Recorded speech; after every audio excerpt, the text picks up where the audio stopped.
ठीक है। तो यूरिन एनालिसिस, ठीक है, यूरिन का स्टडी करना है, यूरिन का स्टडी करना है, उसी को बोलते हैं यूरिन एनालिसिस। यूं करना है, क्या एबनॉर्मल है क्या नॉर्मल है, एबनॉर्मल मिलता है तो उसका क्या इंटरप्रिटेशन प्लस क्लिनिकल सिग्निफिकेंस, ये सब चीज़ों को थोड़ा देखेंगे। तो आपको थोड़ा बेसिक पता है ही कि यूरिन का जब एनालिसिस होता है, यूरिन का एग्जामिनेशन करते हैं तो मैक्रोस्कोपिक और माइक्रोस्कोपिक दो तरीके। मैक्रोस्कोपिक मतलब देख कर करके आंख से जो दिख जाए, माइक्रोस्कोपिक जो माइक्रोस्कोप की मदद से करते हैं। तो माइक्रोस्कोपिक में क्या है, फिजिकल एग्जामिनेशन, केमिकल एग्जामिनेशन, और फिर माइक्रोस्कोपिक है जहाँ पे सेडिमेंट सेंट्रीफ्यूज करते हैं, उसके सेडिमेंट को आप स्टडी करते हो। इसके अलावा कल्चर भी होता है यूरिन का, ठीक है। पैथोलॉजी डिपार्टमेंट में कल्चर नहीं, माइक्रोबायोलॉजी में कल्चर आपको बताया जाएगा। पैथोलॉजी में फिजिकल, केमिकल प्लस माइक्रोस्कोपिक तीन चीज बताया जाता है। बायोकेमिस्ट्री में शायद आपको केमिकल एग्जामिनेशन बता दिया जाता है, तो एक रिपीटेशन या रिवीजन हो जाता है। बाकी चीजें मुझे लगता है यही बताया जाएगा आपको पैथोलॉजी में, रिगार्डिंग फिजिकल और ये माइक्रोस्कोपिक, ठीक है।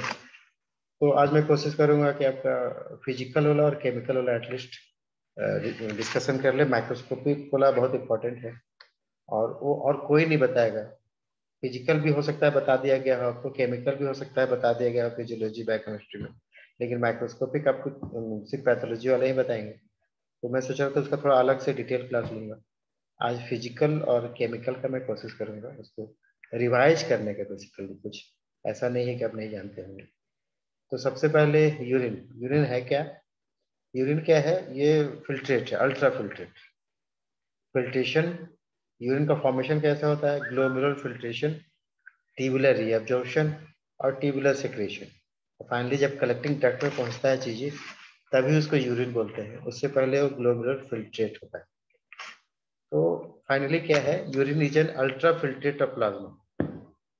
प्लाज्मा को एकदम अल्ट्रा फिल्ट्रेशन कर दिया गया है, जिसमें से ब्लड का जो, सॉरी, जो प्लाज्मा का जो एसेंशियल कंपोनेंट्स है उसको बॉडी में रख लेते हो, जो वेस्ट प्रोडक्ट है उसको बाहर कर देते हैं। एसेंशियल जैसे ग्लूकोज, अमीनो एसिड्स, जरूरत जरूरत भर का पानी, ऐसे चीजों को आप रखना चाहते हैं, और जो वेस्ट प्रोडक्ट है या एक्सेस वाटर है उसको बॉडी से बाहर करना चाहते हैं, ठीक है। तो यूरिन में 96%, अबाउट 96% वाटर होता है, और रेस्ट होते हैं डिजॉल्व सॉलिड्स, उसमें यूरिया, इनऑर्गेनिक ऑर्गेनिक चीजें जैसे यूरिक एसिड, क्रिएटिनिन, बहुत सारे ions, potassium, sodium chloride ion, sulphates, इस तरह की चीजें होते हैं, ठीक है। ये जो मैं कह रहा हूँ कि 96+4, ये थोड़ा सा वेरी कर सकता है depending on the dietary intake, physical activity, body metabolism, endocrine का रोल भी है, प्लस अदर जैसे स्ट्रेस वगैरह है। तो योर नॉर्मल कंस्टिट्यूएंट्स है, ये नॉर्मल एक रेंज में वैरी करता है डिपेंडिंग ऑन दीज फैक्टर्स। थोड़ा सा ज़्यादा हो सकता है, थोड़ा कम हो सकता है। तो एकदम से वो कोई डिजीज को इंडिकेट नहीं करता, ये ट्रांजिएंट चेंजेस हैं ड्यू टू सम फैक्टर्स। बहुत ज़्यादा दौड़ लिए हो, बहुत ज़्यादा पानी पी लिए हो, बहुत कम पानी पियो, तो ये थोड़ा ट्रांजिएंट चेंजेस हैं, लेकिन इफेक्ट कर सकते हैं। कैसे बनता है यूरिन, नेफ्रॉन का जो फिल्ट्रेशन यूनिट है, ग्लोमेरुलस से फिल्टर होकर बाउमन्स कैप्सूल, उसको बोलते हैं ग्लोमेरुलर फिल्ट्रेशन। जो चीजें फिल्टर हो गए उसमें कुछ जरूरी चीजें भी फिल्टर हो जाते हैं, जिसको वापस से ले लेता है, उसको बोलते हैं ट्यूबुलर सेक्रेशन। कुछ चीजें जो फिल्टर हो जाने चाहिए थे, सॉरी, जो फिल्टर हो जाने चाहिए तो फिल्टर नहीं हुए, उसको ट्यूबुलर सेक्रेशन से वापस डाल देते हैं। और जो अच्छी चीजें फिल्टर हो गए जो नहीं होना था, उसको फिर से बॉडी वापस ले लेता है, भाई ट्यूबुलर रीएब्जॉर्प्शन। तो ग्लोमेरुलर फिल्ट्रेशन, ट्यूबुलर रीएब्जॉर्प्शन और ट्यूबुलर सेक्रेशन, तीन प्रोसेस से गुजरने के बाद finally in the collecting duct, जो ग्लोमेरुलर फिल्ट्रेट है उसको हम लोग यूरिन बोलते हैं, ठीक है। अब यूरिन को क्यों टेस्ट करें, ये यूरिन एनालिसिस क्यों कर रहे हैं, ठीक है, इसका सिग्निफिकेंस क्या है, क्यों टेस्ट करें यूरिन का। तो कोई यूरिन ट्रैक्ट इन्फेक्शन को डिटेक्ट करना चाह रहे हो, कोई इन्फेक्शन तो नहीं है, किडनी में कोई प्रॉब्लम तो नहीं है, किसी तरह का नेफ्राइटिस, रीनल फेल्योर, इस तरह की चीजें तो नहीं है, कोई मेटाबॉलिक डिसऑर्डर लाइक डायबिटीज तो नहीं है, या जॉन्डिस, जॉन्डिस का भी डिटेक्शन हो जाता है यूरिन एनालिसिस से। और भी दो चार बातें हैं, लेकिन एटलीस्ट इतना करते हैं हम लोग। किडनी को चेक करना चाह रहे हो यूरिन ट्रैक्ट को चेक करना चाह रहे हो, कुछ मेटाबॉलिक डिसऑर्डर्स देखना चाह रहे हो, कोई जॉन्डिस हो गया हो तो उसको डिटेक्ट करना चाह रहे हैं। अब ये है कि आपको यूरिन को कलेक्ट करना है, प्रिजर्व करना है और टेस्ट करना है। तो कलेक्ट के लिए क्या होना चाहिए, कंटेनर होना चाहिए जो कि माउथ थोड़ा बड़ा होना चाहिए, वाइड माउथ बॉटल होना चाहिए। अब वो बहुत स्टाइल हो नहीं हो ये डिपेंड करता है कि आप किस पर्पज से कलेक्शन कर रहे हो। अगर कल्चर के लिए कर रहे हैं तो नेचुरली आपका जो कंटेनर होना चाहिए स्टाइल होना चाहिए। अगर कल्चर आपके पास नहीं है तो स्टाइल ना भी हो तो चल जाता है। तो कंटेनर डिपेंड करता है कि आपका पर्पज क्या है।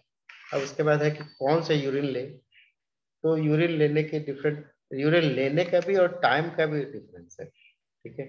लेकिन मिड यूरिन, मॉर्निंग का मिड यूरिन बेस्ट है। मतलब पैथोलॉजी में जो हम लोग करते हैं उसके लिए morning mid urine, mid urine मतलब जो यूरिन बॉडी से बाहर निकलता है तो इनिशियल फ्लो को नहीं, लास्ट फ्लो को भी नहीं, बीच वाले का मिड यूरिन उसी को बोल रहे हो, ठीक है। सुबह का मिड यूरिन को कलेक्ट करना चाहिए और विदिन विदिन 2 आवर्स, 2 घंटे के अंदर उसका टेस्ट कर लीजिए जो भी आप करना चाह रहे हैं विदिन 2 आवर्स। अगर आपको लगता है कि 2 घंटे के अंदर आप नहीं कर पा रहे हैं तब उसका प्रिजर्वेशन की जरूरत पड़ जाती है, ठीक है। अगर नहीं करोगे प्रिजर्व, 2 घंटे के बाद टेस्ट करोगे तो कुछ ना कुछ फॉल्स नेगेटिव फॉल्स पॉजिटिव चीजें आ जाएंगे, उसको भी डिस्कस करेंगे। तो अगर आपको लगता है कि 2 घंटे के अंदर नहीं कर पा रहे हैं तो सबसे अच्छा है उसको फ्रिज में डाल दीजिए, फ्रिज में डाल दीजिए 0 डिग्री पे नहीं, फ्रिज में, है ना। तो फिर रेफ्रिजरेटर का जो फ्रीजिंग बॉक्स होता है उसमें नहीं डालना है, सिर्फ रेफ्रिजरेशन में डालना है 4 to 6 डिग्री सेंटीग्रेड में। उसमें आप 8-10 घंटे तक प्रिजर्व करके रख सकते हैं। आपके पास कोई केमिकल नहीं है, जरूरत भी नहीं है। अगर विद इन 8 to 10 आवर्स आप करना चाहते हैं तब, अगर लगता है कि एक दिन लग जाएगा, ज्यादा टाइम चाहिए, तब केमिकल प्रिजर्वेटिव की जरूरत पड़ सकता है, जैसे HCl, ठीक है। कुछ बूंद एसिड को डाल दीजिए उसमें, ठीक है। Toluene, formalin, boric acid, thymol, ये कुछ ऐसे नेम है जो आप डाल देंगे तो प्रिजर्व हो जाएगा फॉर 20 से 24 घंटे तक यूरिन प्रिजर्व हो जाता है।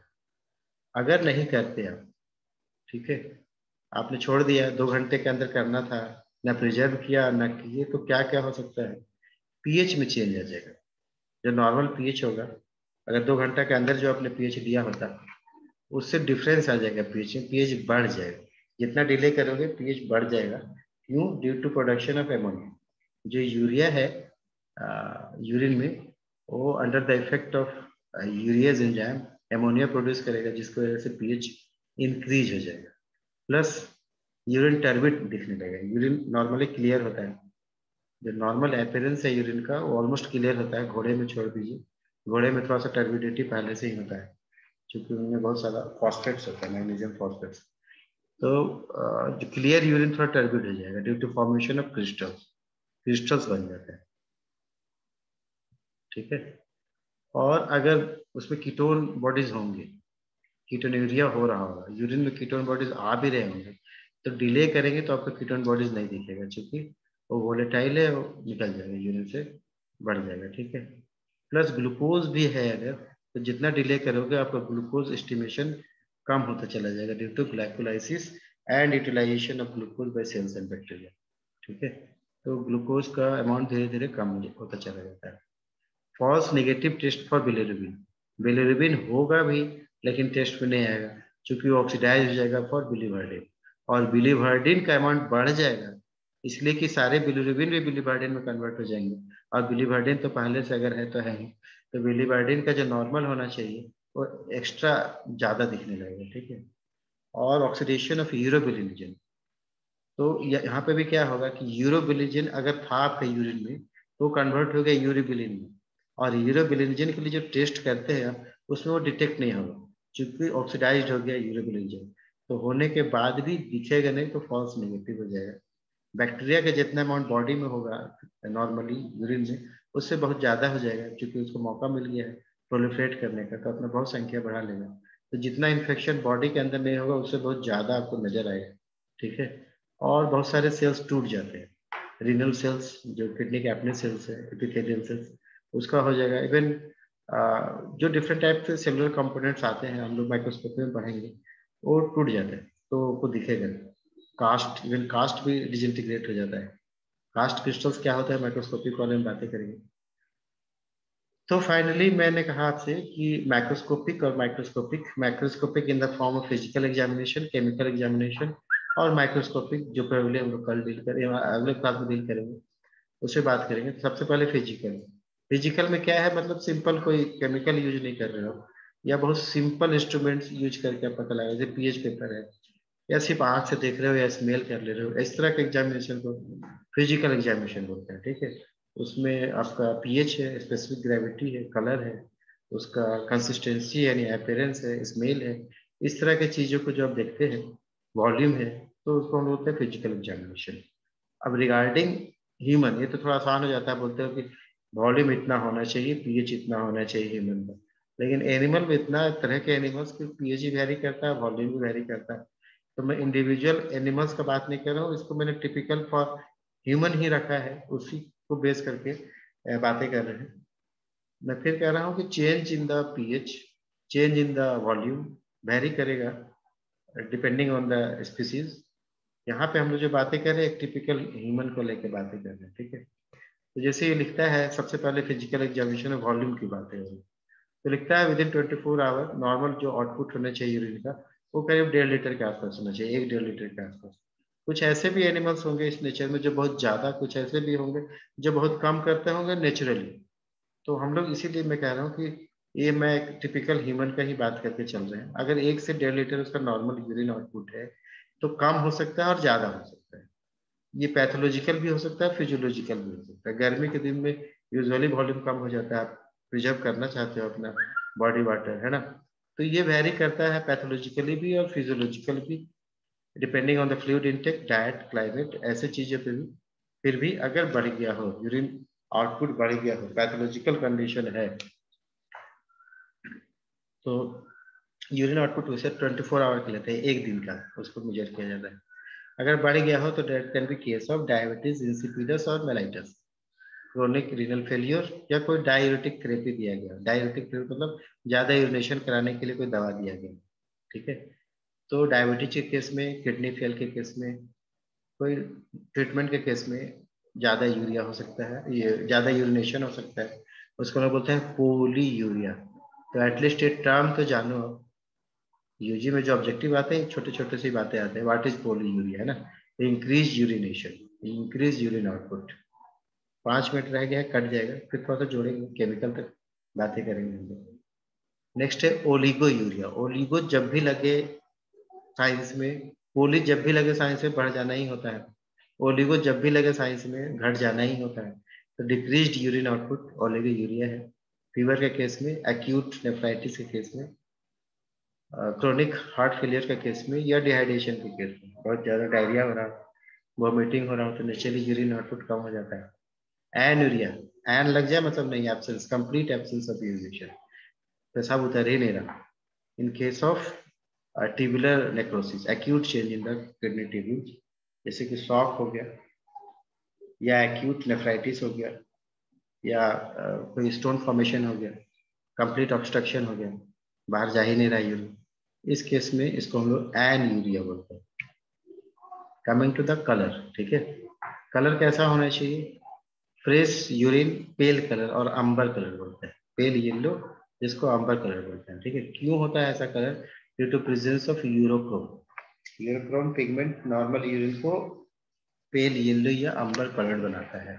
लेकिन अगर चेंज हो जाए कलर में, तो क्या क्या चेंज हो सकता है कलर में, कलरलेस हो सकता है, मतलब पेल येलो भी नहीं दिख रहा, ट्रांसपेरेंट पानी की तरह हो गया, तो इसका मतलब डायल्यूटेड यूरिन हो गया इन केस ऑफ डायबिटीज, या ज्यादा हाइड्रेशन हो गया, या तो आप इंट्रावेनस थेरेपी में बहुत ज्यादा फ्लूइड इसको दे रहे हैं, या बहुत ज्यादा पानी पी ही ले रहा है, तो उस केस में भी डायल्यूटेड यूरिन जो कलरलेस हो जाता है। नेक्स्ट है ब्लैक या बिल्कुल ब्राउन टाइप के यूरिन होना, सॉरी रेड या ब्राउनिश यूरिन होना। तो रेड हो, ब्राउनिश हो, तो उसका मतलब ये होगा कि खून आ रहा है, ब्लड आ रहा है, या तो इंटैक्ट आरबीसी आ रहा होगा, या हीमोग्लोबिन आ रहा है। तो इंटैक्ट आरबीसी आ रहा होगा तो हेमेचूरिया, हीमोग्लोबिन आ रहा होगा तो हीमोग्लोबिनूरिया, और मायोग्लोबिनूरिया भी होता है, खासकर हॉर्स के केस में मायोग्लोबिन, बहुत मंडे मॉर्निंग सिकनेस जो बोलते हैं। तो कॉफी कलर्ड, ब्राउन, या रेड कलर यूरिन आने लगे तो समझ लो मायोग्लोबिन या हीमोग्लोबिन या पूरा का पूरा आरबीसी आ रहा है यूरिन में, ठीक है। ब्लैक, बहुत ज्यादा ब्लैक दिखने लगे तो that is indicative of मिलेनोमा, melanin. जो मिलेनिन प्रोड्यूसिंग सेल्स हैं, मिलेनोसाइट्स हैं, उसमें ट्यूमर हो जाना है, कैंसर ट्यूमर। तो मिलेनोमा में डार्क ब्राउन या ब्लैकिश हो जाता है। येलो ग्रीन या green that is indicative of biliverdin. Biliverdin होगा तो ग्रीनिश हो जाएगा, येलोइश होगा तो बिलीरुबिन हो जाएगा, ठीक है। ग्रीनिश टिंज जहां पे आया तो समझ लेना बिलीवर्डिन है, और येलोइश टिंज आ गया तो समझ लीजिए बिलीरुबिन, ठीक है। ऑरेंज, ऑरेंज कलर आया तो यूरोबिलिनोजन। यूरोबिलिन होते ही है यूरिन में, ज्यादा हो जाए तो ऑरेंज कलर का हो जाएगा, ठीक है। मिल्की वाइट तो काइलो यूरिया यानी फैट, फैट ज्यादा हो गया तो मिल्की वाइट हो जाएगा, ठीक है। और ब्लू ग्रीन, ब्लू ग्रीन हो जाए तो इनकेस ऑफ सीडोमोनास इन्फेक्शन, इसका जो पस होता है, हेलो,